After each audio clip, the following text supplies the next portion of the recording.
नमस्कार दोस्तों, स्वागत है आप सभी का हमारे इस चैनल पर। दोस्तों, यदि आप भी अपनी लाइफ में कुछ नया सीखने की चाह रखते हैं तो इस चैनल को अभी सब्सक्राइब कर ले। दोस्तों, सनातन धर्म में अमावस्या और पूर्णिमा तिथि का खास महत्व है। पूर्णिमा तिथि के आते ही हिंदू मास का समापन हो जाता है। हर मास के 15 दिन पश्चात अमावस्या तिथि आती है। हर एक अमावस्या तिथि का खास महत्व है। ऐसे ही भाद्रपद मास के कृष्ण पक्ष की अमावस्या को भाद्रपद अमावस्या भादो अमावस्या कहा जाता है। इस दिन स्नान, दान और श्राद्ध करने से खास फलों की प्राप्ति होती है। इसके साथ ही इस अमावस्या के दिन कोष यानी घास एकत्र करने की परंपरा भी है। इसी के कारण इसे कुशाग्रहणी अमावस्या कहते हैं। इसके साथ ही इस दिन कुछ खास उपाय करके कुंडली से कालसर्प दोष के दुष्प्रभावों को भी कम किया जा सकता है। आइए जानते हैं भाद्रपद अमावस्या की तिथि, शुभ मुहूर्त और उपाय। भाद्रपद माह के कृष्ण पक्ष की अमावस्या 14 सितंबर को सुबह 4:51 पर शुरू होगी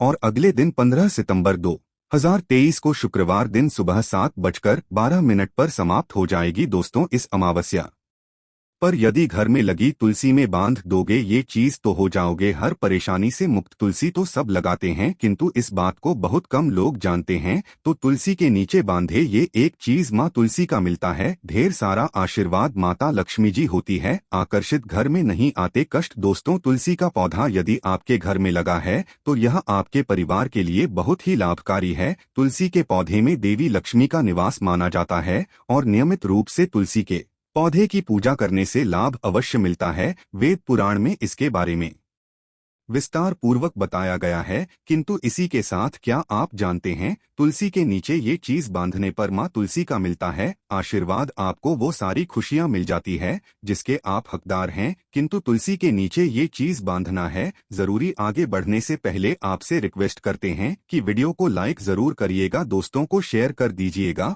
और यदि आपने अभी तक चैनल को सब्सक्राइब नहीं किया है तो चैनल को सब्सक्राइब करके बेल जरूर दबाएगा। दोस्तों, कमेंट में लिखे जय माँ तुलसी, जय महालक्ष्मी। माँ की कृपा सदा आपके परिवार पर बनी रहे। दोस्तों, भारतवर्ष में ही नहीं संसार के लगभग अधिकांश देशों में तुलसी को पवित्रता की दृष्टि से देखा जाता है। अनेक औषधीय गुणों से भरपूर तुलसी का धार्मिक महत्व भी है। अनेक धार्मिक अनुष्ठानों और तांत्रिक प्रयोग में इसका उपयोग होता है। पुराणों में तुलसी को भगवान विष्णु की पत्नी होने का गौरव मिला। इसी कारण तुलसी जगत जननी भी है। परमात्मा के अनेक दुर्लभ वरदानों में परिगणित तुलसी को अमृत का प्रतिरूप भी कहा गया है। जहाँ तुलसी का पौधा लगा होता है हाँ ब्रह्मा विष्णु शंकर यानी त्रिदेवों का निवास होता है। और तुलसी की पूजा करने से महापातक भी उसी प्रकार नष्ट हो जाते हैं जैसे सूर्य के उदय होने पर अंधकार नष्ट हो जाता है। शास्त्रों के अनुसार जिन घरों में तुलसी का पौधा हरा भरा रहता है उस घर में सुख, शांति और समृद्धि बनी रहती है। भगवान की पूजा और प्रसाद में तुलसी का पत्ता होना सबसे जरूरी माना जाता है क्योंकि इसके बिना पूजा अपूर्ण मानी जाती है। इन्हीं कारणों से सभी हिंदू परिवारों में तुलसी का पौधा लगा होना जरूरी हो जाता है। यदि आपके घर में भी तुलसी है तो सुख, शांति और समृद्धि के लिए तुलसी माँ को चुनरी अवश्य चढ़ानी चाहिए। अक्सर लोग जाने अनजाने में कई गलतियां कर देते हैं। वे तुलसी का पौधा तो लगा लेते हैं किंतु तुलसी माँ को चुनरी नहीं उड़ाते जिसके कारण उन्हें फलों की प्राप्ति नहीं हो पाती। सदैव याद रहे माता तुलसी को चुनरी अवश्य चढ़ानी चाहिए। तुलसी पर चुनरी जरूर बांधनी चाहिए। तुलसी न केवल एक पौधा है बल्कि यह हमारे माँ के समान है। कई घरों में तुलसी को चुनरी उड़ाकर रखा जाता है किंतु इसका ध्यान कुछ लोग ही रखते हैं। आमतौर पर लोग तुलसी को लाल रंग की चुनरी उड़ाते हैं किंतु लाल मंगल का रंग है और तुलसी का कारक बुध और मंगल मित्र नहीं है। बुध के अनुकूल ग्रह शुक्र और शनि है, इसलिए तुलसी जी को सफेद, चमकीली या नीली चुनरी चढ़ाना अत्यंत शुभ होता है। कई लोग ये भी गलतियां करते हैं, तुलसी की चुनरी काफी पुरानी हो जाती है या फट जाती है किंतु एकादशी या फिर अन्य कोई शुभ दिवस पर तुलसी की चुनरी लोग बदल देते हैं। किंतु आपको न केवल त्योहारों पर चुनरी बदलनी चाहिए बल्कि साफ सुथरी चुनरी माँ तुलसी को सदैव उड़ानी चाहिए। बगैर चुनरी की माँ अच्छी नहीं लगती। तुलसी माँ नाराज होती है और आपको फलों की प्राप्ति नहीं हो पाती है। दोस्तों, तुलसी में कई दिव्य शक्ति विराजमान हैं। जो लोग तुलसी विवाह कराते हैं उन्हें कभी कष्ट नहीं आते होती हैं, स्वर्ग की प्राप्ति होती है, तो माँ बड़ी प्रसन्न होती है। शालिग्राम और तुलसी का विवाह करने से सारे अभाव, कलह, पाप, दुख और रोग दूर हो जाते हैं। दोस्तों, तुलसी के पास ये चीज कभी ना रखे। तुलसी माँ होती है क्रोधित। जहाँ तुलसी का पौधा होता है वहाँ आपको अपने मुख से कड़वे बोल नहीं बोलने चाहिए। इसके आसपास जूते, चप्पल, झाड़ू, पोछा आदि रखना भी पाप माना जाता है। तुलसी के आसपास थूकना भी घोर अनर्थकारी माना जाता है। तुलसी के पास जल से भरा हुआ पात्र कभी नहीं रखना चाहिए। साथ ही तुलसी में दीपक जलाने के पश्चात दीपक को वहां से हटा देना चाहिए, क्योंकि तुलसी के नीचे बुझा हुआ दीपक रखना अशुभ माना गया है। तुलसी के पौधे में शिवलिंग और गणेश जी की प्रतिमा नहीं रखनी चाहिए। तुलसी के गमले में कोई अन्य पौधा नहीं लगाना चाहिए। तुलसी का पौधा जहाँ भी हो वहाँ पर सदैव साफ सफाई होनी चाहिए। तुलसी के पास कपड़े नहीं सुखाने चाहिए। तुलसी का पत्ता नाखून से नहीं तोड़ना चाहिए। माता क्रोधित हो जाती है। तुलसी के जो पत्ते सूख कर गिर जाते हैं उन्हें कूड़े में नहीं डालना चाहिए, पानी में या मिट्टी में दबा देना चाहिए। तुलसी का पत्ता रविवार को नहीं तोड़ना चाहिए और ना ही रविवार को तुलसी की पूजा करनी चाहिए। बाकी हर दिन सुबह तुलसी माता की पूजा करनी चाहिए और शाम के वक्त दीपक जला देना चाहिए। अक्सर महिलाएं स्नान के पश्चात खुले बाल में ही तुलसी को जल देती है। तुलसी को भगवान से सदा सुहागन रहने का वरदान मिला है। ऐसे में सौभाग्य में वृद्धि के लिए बालों को बांधकर और मांग में सिंदूर लगाकर तुलसी में जल अर्पित करना चाहिए। दोस्तों, चाहे मर जाना किंतु भूल कर भी ऐसी तुलसी कभी घर में मत लगाना नहीं, तो आपके घर में सदैव परेशानी आएगी। ऐसी तुलसी कभी ना लगाएं। दोस्तों, कभी भी गंदी मिट्टी में तुलसी का पौधा मत लगाना। इससे नकारात्मक ऊर्जा का साया प्रवेश कर जाता है और माता तुलसी नाराज हो जाती है। घर में सूखी तुलसी नहीं रखी जाती, इससे अकाल मृत्यु का खतरा बना रहता है। घर की सुख सब खत्म हो जाती है। घर में सूखी तुलसी होने से माता लक्ष्मी कभी वास नहीं करती, चाहे कुछ भी हो जाए। यदि आपकी तुलसी सूख गई है तो इससे यह पता चलता है कि आने वाले समय में आपका बहुत बुरा समय आ सकता है। शास्त्रों में बताया जाता है कि सूखी तुलसी घर में लगाने पर माँ तुलसी का अपमान माना गया है। ऐसे घर से हमेशा सदैव के लिए तुलसी माता क्रोधित रहती है। दोस्तों, मासिक धर्म में किसी भी पौधे में पानी नहीं डालना चाहिए, खासकर तुलसी में तो भूलकर भी नहीं। ऐसा कर से तुलसी का पौधा सूख सकता है और घर की सुख शांति सब भंग हो सकती हैं। तुलसी के पौधे में नियमित साफ सफाई करनी चाहिए। तुलसी के पौधे में केमिकल नहीं डालना चाहिए। तुलसी में सदैव खाद्य पदार्थ या कंपोस्ट ही डालना चाहिए। दोस्तों, तुलसी के पौधे में जल देते समय पैरों में चप्पल नहीं होनी चाहिए और वो जल आपके पैरों में गिरना नहीं चाहिए। इससे धन हानि का खतरा बना रहता है। व्यक्ति को इससे पाप लगता है। तुलसी माता के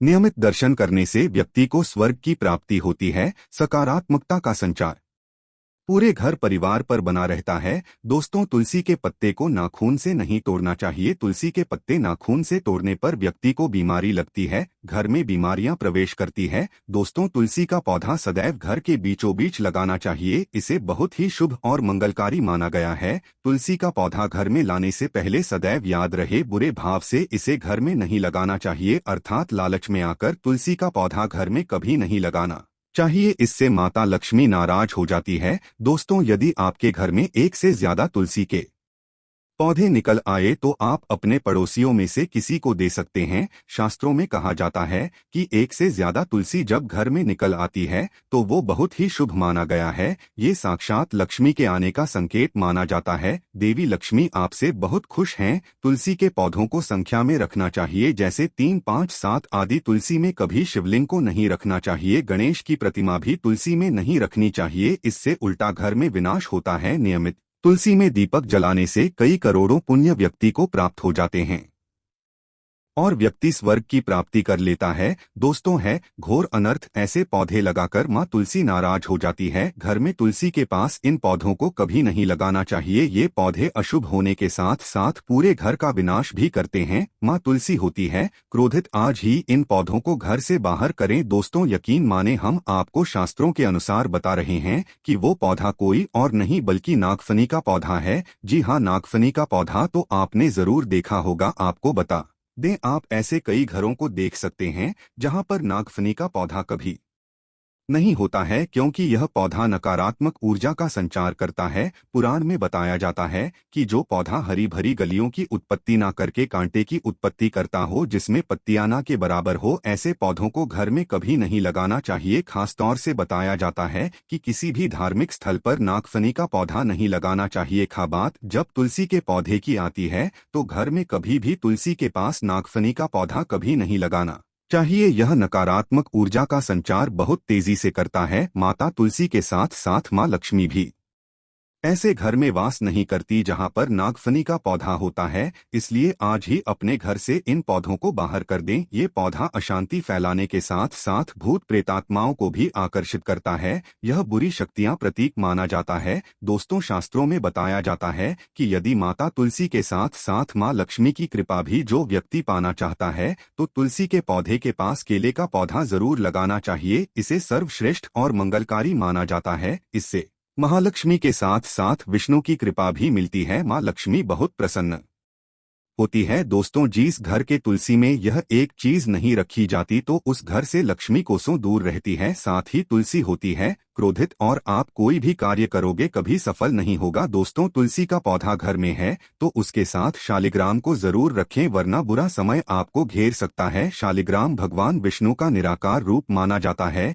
ये काले रंग का पत्थर होता है जिसे विलक्षण और मूल्यवान माना जाता है। इसे बहुत सहेज कर रखना चाहिए। मान्यता है कि इसमें अल्प मात्रा में स्वर्ण भी होता है। शालिग्राम के पत्थर नेपाल में बहने वाली की नदी में पाए जाते हैं, और जिस घर में तुलसी के साथ शालिग्राम को रखा जाता है, उस घर में विष्णु के साथ साथ लक्ष्मी जी की कृपा भी बनी रहती है। धन दौलत की कमी बिल्कुल भी नहीं होती। खुशी उस घर में अपना बसेरा बना लेती है। शास्त्रों में साफ साफ लिखा है, जिस घर में शालिग्राम रखा होता है वहां पर सकारात्मक ऊर्जा का भंडार होता है। साथ ही घर में कोई भी व्यक्ति बीमारी से पीड़ित नहीं होता। तरक्की आपके चुनती है। पुराण में यहाँ तक कहा गया है कि जिस घर में शालिग्राम है वो घर समस्त तीर्थों से भी श्रेष्ठ है। इनके दर्शन और पूजन से समस्त भोगों का सुख मिलता है। स्वयंभू होने के कारण इनके प्राण प्रतिष्ठा की आवश्यकता नहीं होती। यदि इसे घर में तुलसी के पौधे के नीचे रखकर पूजा की जाती है, तो घर में भगवान विष्णु और महालक्ष्मी का वास हो जाता है।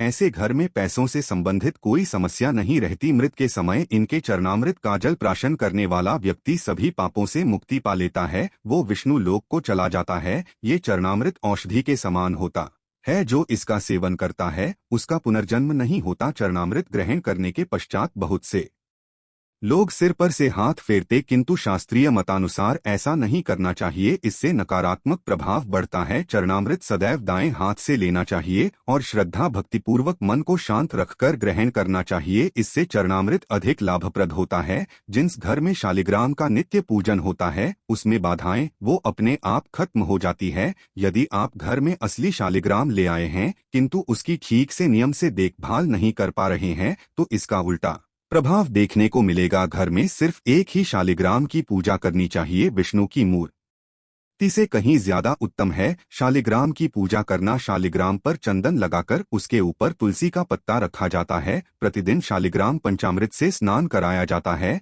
जिस घर में शालिग्राम की पूजा होती है उस घर में लक्ष्मी का सदैव वास रहता है। शालिग्राम पूजन करने से अगले पिछले सभी जन्मों के पाप नष्ट हो जाते हैं। शालिग्राम सात्विकता का प्रतीक है। उनके पूजन में आचार विचार की शुद्धता का खास ध्यान रखा जाता है। आशा है कि आज की इस प्रस्तुति में बताई गई जानकारी आपको अच्छे से समझ आ